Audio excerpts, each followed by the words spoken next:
Hello friends, welcome to my channel. দেশ এবং দেশের বাইরে থেকে যারা আজকে আমার ভিডিওটি কন্টিনিউ করেছেন, প্রত্যেককে gardener tips with Kamal YouTube চ্যানেলে স্বাগতম। তো সাইট্রাস প্রজাতির যত ভ্যারাইটি আমরা কালেকশান করি, এদের মধ্যে নানা নামি দামি ভ্যারাইটি আমাদের সংগ্রহে থেকে থাকে। তো আজকের ভিডিওর আলোচনার বিষয়বস্তু ছাদ বাগানের অন্যতম গুরুত্বপূর্ণ একটি নামকরা ভ্যারাইটি ডেকোফোন কমলা। এই ডেকোপন কমলা বা ডেকোপন অরেঞ্জের সম্পূর্ণ তথ্য আজকে জানতে পারবেন। পাশাপাশি এই ডেকোপন অরেঞ্জের কিভাবে পরিচর্যা করতে হবে, কিভাবে আপনি এই ডেকোপন অরেঞ্জকে চিনবেন এবং এর পরিচর্যা কী কী আছে, পাশাপাশি সামগ্রিকভাবে আপনার ছাদ বাগানের গাছের কি কি খাবার দিলে এই ডেকোপন অরেঞ্জ সঠিকভাবে সঠিক সময়ে বৃদ্ধি হয়ে উঠবে, সব কিছু নিয়ে থাকছে আজকের ভিডিওটি। মনোযোগ সহকারে ধৈর্য নিয়ে দেখতে থাকুন। মধ্যপ্রাচ্যের দেশের মধ্যে এই ডেকোপন অরেঞ্জ একটি অন্যতম এবং অত্যন্ত গুরুত্বপূর্ণ একটি ফল। মধ্যপ্রাচ্যের দেশে বিভিন্ন জায়গায় বিভিন্ন ফলের বাগানে এই ডেকোপন অরেঞ্জের কিন্তু অসীম গুরুত্ব রয়েছে।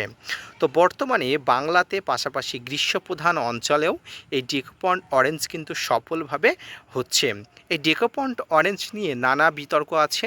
এই ডেকোপন অরেঞ্জের রস শুকিয়ে যায়, বিভিন্ন ধরনের সমস্যা হয়, ফলের মিষ্টতা কমে যায় বা ফলের মিষ্টতা কম হয়, ফলের রসের পরিমাণ অনেক অংশে কম হয়। এই সব নানা সমস্যার মধ্যেও কিন্তু বর্তমানে এই ডেকোপন অরেঞ্জ ছাদ বাগানীদের মন জয় করে নিয়েছে। এর গুরুত্বপূর্ণ আকার, সঠিক কালার, এর চোখে ধরার মতো রং, সব কিছু কিন্তু ছাদ বাগানীদের মনে আকর্ষিত করে তুলেছে। তো এই ডেকোপন অরেঞ্জ অন্যান্য ছাদ বাগানি অরেঞ্জের মতো কিন্তু মোটামুটি নভেম্বর ডিসেম্বরের পরে, অর্থাৎ যে ডরমেন্সির পরে কিন্তু ফুল আসে। তবে গাছে ফুল আসলেই যে ফুল নিতে হবে এমন কোনো কথা নয়। গাছের বয়স যদি 2 বছরের কম হয় তাহলে কিন্তু কোনোভাবেই ফুল নেওয়া যাবে না। আমার এই গাছটির বয়স 2 বছরের কম, কিন্তু আমি আদৌ জানতাম না এটি ডেকোপন অরেঞ্জ। তারপরে যখন ফলটি ধরল তখন কিন্তু ফলটি দেখে চিনতে পারলাম এটি কিন্তু ডেকোপন অরেঞ্জ। তো যাই হোক, এটি আমার একটা অভিজ্ঞতা হলো। এই অভিজ্ঞতার মাধ্যমে আমি বুঝতে পারলাম যে একটি আমার অসতর্কমূলকভাবেও কিন্তু এই ফলটি এসে গেছে। আদৌ যেখান থেকে সংগ্রহ করেছিলাম তারাও মুসম্বি বলে আমাকে দিয়েছিল, কিন্তু বাই চান্স এটি ডেকোপন অরেঞ্জ হিসাবে চলে এসছে।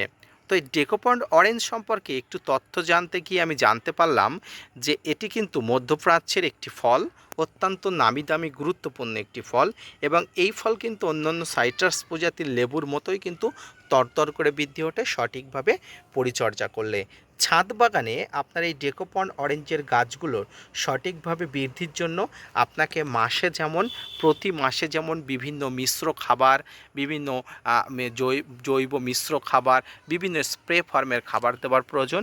পাশাপাশি এই ডেকোপন অরেঞ্জকে সঠিকভাবে বেরিয়ে তোলার জন্য কোনো ধরনের কোনো মাইক্রোনিউট্রিয়েন্টের অভাব যাতে না হয়, কোনো ধরনের কীটনাশক ফাঙ্গিসাইডের যাতে অভাব না হয়, তার জন্য কিন্তু আপনাকে সঠিকভাবে পরিচর্যা করতে হবে। তো এবার আসি এই ডেকোপন অরেঞ্জ আপনারা কী করে চিনবেন। দেখুন, নর্মাল অরেঞ্জের মধ্যে কোনো ধরনের কোনো রকম গুরুত্বপূর্ণ কোনো কিছু থাকে না, কিন্তু ডেকোপন অরেঞ্জের একটা দেখুন, এই মুখের দিকে ঘটের মতো একটা আকৃতি থাকে। আমি আরেকটু কাছ থেকে আপনাদের দেখাই। যদি এখান থেকে আমি দেখাতে পারি, আপনারা দেখতে পাচ্ছেন যে এই যে মুখটা, এই মুখের কাছে দেখতে পাচ্ছেন একটা ঘটের মতো আকার হচ্ছে। এই ঘটের মতো আকারটি, লেবুটি যত বড় হবে তত কিন্তু আরও বেশি বৃদ্ধি হবে। তো এই অরেঞ্জগুলো দেখেই কিন্তু ডেকোপন অরেঞ্জ চেনা যায়।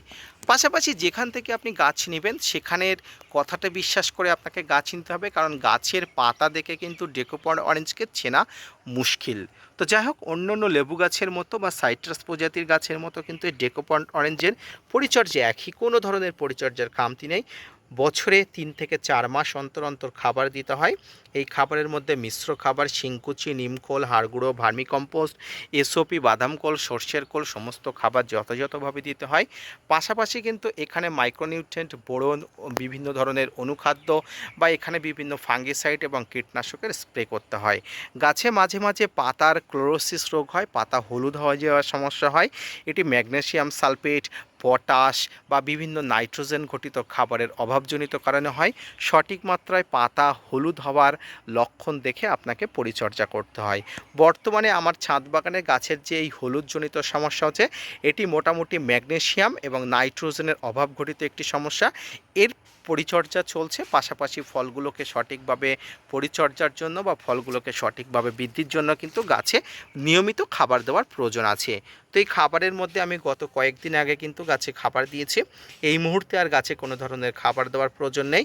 এই খাবারের মধ্যে শিংকুচি, নিমকল, হাড়গুঁড়ো, ভার্মিকম্পোস্ট সমস্ত খাবার মিক্স করে ছাদ বাগানে আর 5টা সাইট্রাস প্রজাতির গাছের মতো এই গাছেও কিন্তু খাবার দিয়েছি।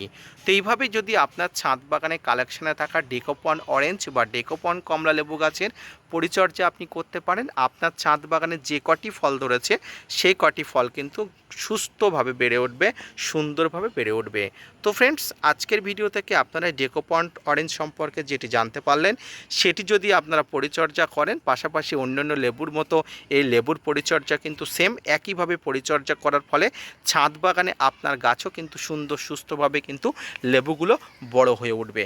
তো আজকের ভিডিওটি এই পর্যন্ত। আজকের ভিডিও থেকে আপনি যে তথ্য জানতে পারলেন ডেকোপন অরেঞ্জের সঠিকভাবে বৃদ্ধি, আকার, আয়তন, পাশাপাশি ফলের সঠিকভাবে বৃদ্ধির জন্য কী কী খাবার দেওয়া প্রয়োজন, লেবু গাছের পাতা কুঁকড়ে যাওয়ার জন্য কী কী পরিমাণ কীটনাশক দেওয়ার প্রয়োজন, এই কীটনাশকের মধ্যে যে কথাটা আমাকে অবশ্যই বলতে হবে, সাইপারমেথ্রিন গ্রুপের প্রোপেক্স সুপারটা আপনি ভালো ব্যবহার করবেন, সবথেকে বেশি ভালো লাগবে এবং সবচেয়ে বেশি কিন্তু লেবু গাছের পাতা কোঁকড়ানোর সমস্যা হয়ে যাবে। ডেকোপন অরেঞ্জে কিন্তু বছরে 1 থেকে 2 বার ফুলও আসে। এর কিছুদিন আগে কিন্তু আমি দেখিয়েছিলাম গাছে কিন্তু ফুল এসেছিল, সেই মুহূর্তে ফুলগুলো কিন্তু আমি ধরে রাখতে পারিনি। পরবর্তীতে আবার যখন ফুল আসবে আপনাদের আপডেট দেওয়া হবে। তো আজকের ভিডিওটি এই পর্যন্ত। দেখা হচ্ছে পরবর্তীতে নতুন কোনো তথ্য নিয়ে, নতুন কোনো ভিডিও নিয়ে। ততক্ষণ সঙ্গে থাকবেন। আর আজকের ভিডিওটি ভালো লাগলে অবশ্যই শেয়ার করতে ভুলবেন না। ধন্যবাদ।